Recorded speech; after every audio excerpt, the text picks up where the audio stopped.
Hey everyone, welcome. I'm Jeremy and this is Michael. We're here to talk about planning for 2026. It's that time of year where everybody's in that mindset. One of the things we're going to talk about today is not the usual way of planning, something that's a bit different. It's a bit of a paradigm shift that Michael wrote about in a LinkedIn post a few weeks ago. We thought, why not open this up for a broader discussion as a webinar? Michael, welcome. Thanks for bringing your expertise today. I know it's a busy time of the year, especially for folks in CPG categories or consumer goods. We're through Black Friday, we're through Cyber Monday, but it's still a really busy time. There's the annual planning cycle, and folks are figuring out what they're going to do next year. Of course, what ends up happening is you figure out all of your big objectives, and then the year is going to start, and folks will be like, okay, actually, what's the plan? What are we going to do? It is a dissonant moment. I remember in operating roles, we had this motto of like, wouldn't it be awesome if we set the targets before the quarter started? And like sometimes we could, and sometimes we couldn't. Depends how crazy closing the quarter was. But it is a good time of year to talk about this and something we think a lot about in Atomic and something that we enable. Thanks, folks, for trickling in here. We got a really good group, so I think we can get rolling. Jeremy, the way we're thinking about this is we'll spend 5 or so minutes baselining some of the key concepts. We'll load up Atomic and show different ways we think about distinctions between targets, plans, and forecasts without having the common language in place. That'll be a little tricky. So we'll start there, then we'll jump into Atomic, and then we should have some time for Q&A at the end. All right, here we go. The title of this presentation is Setting Smarter Goals for 2026, a different path of executing on them and sticking to them through the year. It's easy to set those New Year's resolutions, but how do you stick to them? Everyone signs up for the gym in January, and then it's like a ghost town by Valentine's Day. We're going to think about how you set these goals and how you stick to them through the year. I'm Michael. I'm the president at Atomic.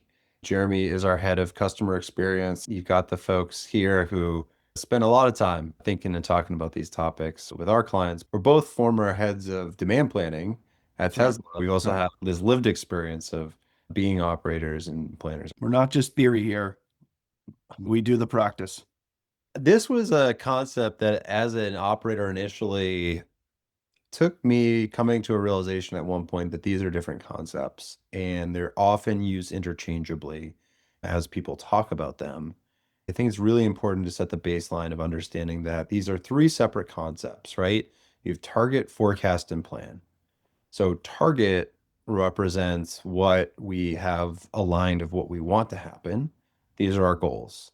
Forecast is what we think is going to happen based on what has already happened and the ways we use statistics and modeling, intuition, lived experience, and opinion to come to a perspective of here's what we think is going to happen. Plan is the reconciliation of the two, right? So plan is here's what we're committing to go do, which is usually less than the target and more than the forecast. If you have to guess where it sticks, it's the reconciliation of the two. That's not always true. There is a well-known strategy on Wall Street, set the expectation and then beat. It's the meet and beat goal, which is let's meet our targets and then consistently beat them. But there's lots of different ways of thinking about reconciling these things. Yeah, these are important concepts to because even I would use these terms sometimes interchangeably or at different companies, they would mean different things. It's important to have as we talk through the rest of these slides and we think about this paradigm shift that we have these solidified. So target, forecast, and plan. Got it. What we've seen in lived experience, I think most operators would agree, is that traditional S&OP is all about reconciling supply and demand in different parts of the organization to understand what is going to happen and what should our plan be. Usually the cycle is run monthly. We set our targets represented by numbers, like our revenue target for the time period. This is the number of units we're going to ship. This is the amount of inventory we're willing to buy on an open to buy framework. Those are just numbers. But then the plan gets rerun monthly. Reality happens. And what's happening in reality, we need to figure out, does that still add up to the target at the end of the time period, or are we off target? And so we rerun our forecast, usually monthly, We will reconcile that against all of the other things in the business, the supply plan, inventory levels, what have you. And then we get once a month this readout in a big meeting to say, what do we think is going to happen and what should we do about it? That's the cadence. And so Yep. we're aligned once a month in this framework, and that leads to a lot of tension. In those meetings, right? We've been there, Michael. You can cut the tension with a knife in a lot of these meetings, right? Because they're high stakes. They're once a month. People coming from different parts of the company, giving perspective, trying to make their plan, trying to hit their targets, but those aren't always aligned with one another. And so there's compromises that need to be made and such. And it's really can be a high stakes thing when you're doing it monthly. Demand planners are usually sat in the middle of this, trying to reconcile these plans and navigate what is ultimately a negotiation. This negotiation plays out over the course of weeks, months, quarters through the year. There's a lot of tension that comes from that. Yeah, And that creates a lot of politicization. It becomes very political because whoever holds the plan is sort of rendering judgment and that's right. facilitating the discussion around what we think is actually going to happen. We think there's a better way. We think daily running of the plan make this a smoother process and take a lot of the politics out of it. Historically, this has been very hard because it takes a lot of work to run the plan. And so you only want to do it once a month because it's a ton of work in spreadsheets and bringing in different inputs. What we do in Atomic is calculate the entire unit, entire business every day at the unit level, which allows us to take into account the latest actuals for whatever happened in the last day. Everything updates, everything realigns, and we immediately see the new forecast of what's going to happen in the business, and we can adjust our plan to make sure we're still on track. There's one scoreboard, one shared understanding of what's happening, and the recriminations and politics go away when we all are working off of the same set of information. This is where the paradigm shift begins. Because when it's monthly, that's 12 times a year. It's high stakes. It's an hour meeting where decisions are being made. Hours and hours have been spent collectively to get individuals coming into this room with their data, with their perspective. Doing this on a daily basis, having the information at your fingertips was just not available before. It was inconceivable to think that you could have up-to-date data on a daily basis that will enable you to make decisions in a much easier way. This is where I think the paradigm begins to change. So let's look at what this looks and feels like in Atomic. In Atomic, the first thing we see is our run history. Every time we've run the plan, we can see every run. Most of our clients have this set up to run daily automatically. Some prefer weekly, whatever cadence is most appropriate. This is just running in the background. And every run, we have all of the measures. So these would be the targets and the forecast of what's happening versus the target run and understanding how we're trending across all these key metrics. So we always know if we're on track to hit our targets. Every day, everyone in the business has line of sight to are we on track or not?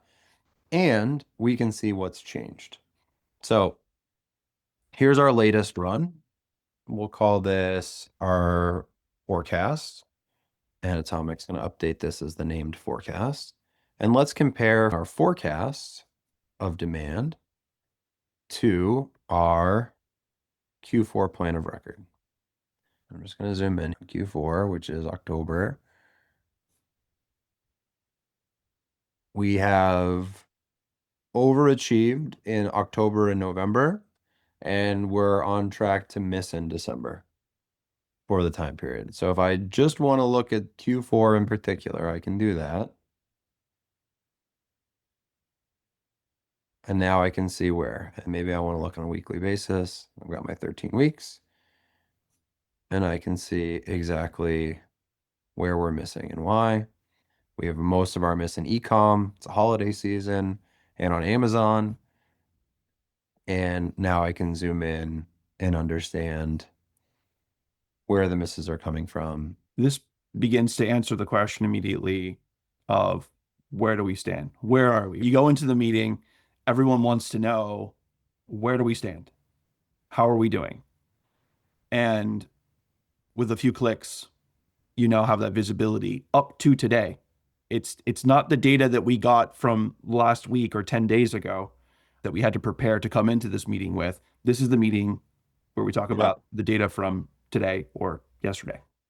We've had a miss of 9,000. We've actually overperformed on the skew by 5,000. So where's our miss? Our miss is in the tail. Our misses in all of these are generally underperforming. And then we interestingly have some overperformance of what's probably like, yeah, this skew one, which may be like caught buzz or something. You can see where the planner in me is immediately trying to diagnose and do the retrospective on these things. Instead of our forecast and our targets being represented as point numbers, if we look at our target plan, this is our revenue target for the quarter. It was 12.6 million, right? That was our target going in. And we had a point of view of where every dollar was going to be in the business. Like we knew what channel, what SKUs, down to the unit level, what's our target. And now diagnosing misses, we can see exactly where the misses are and where the overperformance is.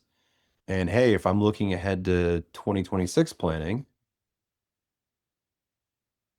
I'm basically going to be looking at SKU one and saying, how much higher can we push SKU one? Yeah, I think that's the key point I want to drill into here. You were looking at this and can look at this very quickly on a SKU level basis, and not just see how a category, channel, or a store is performing. Yes, you can do that. You can slice this data any way you want, but you can actually drill down all the way to the atomic level, to the SKU level, and see exactly how SKU one is performing, how it's performing in the east to west on Amazon, in retail. We can do this on demand. I don't think we're going to have time to go into our inventory position, but it's a full forecast of demand, supply, and inventory tying out to financials, which gives us a tremendous amount of precision. I know we're coming up on time here, so I'm going to stop sharing and see if we can squeeze in a couple of questions. Yeah, we've got a few, Michael, so maybe we'll tackle one or two here. And this is a question we get often. How often should we rerun our plan of record or refresh our scenarios? When you go from monthly and you just talked about dailies, is that overwhelming? What are we finding with the clients that we have, and what's your perspective on it? In a lot of CPG brands that we work with, they're working on a monthly cadence. Today, they generally move to a daily or weekly cadence, usually a weekly cadence. Daily monitoring of actuals, but then weekly changing the plan or making decisions. The demand forecast is usually highly collaborative and consensus driven. So often the forecast will be regenerated and locked once a month. And in Atomic, you can lock your forecast and just account for actualization and not reforecast every day. But now we can see how the actuals are flowing into the business. Another question here is around when things begin to diverge, which they often do. So what do we do when the operational plan diverges from finances, viewing these two things separately? The most important thing is that we know that they're diverging. What do we do is a question for every company, right? And they're going to make that decision of how to respond. So usually you see this manifest as a bunch of levers we could pull, but ideally we wouldn't. We want to have high sales, be very profitable, and lean on inventory. Targets are always set like that.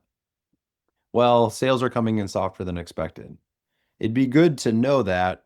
It'd be good to bounce that up against our financial performance and operational planning early. As that starts to diverge, we can make a choice. Do we accept a lower top line, revise our supply plan down, and we don't blow out inventory?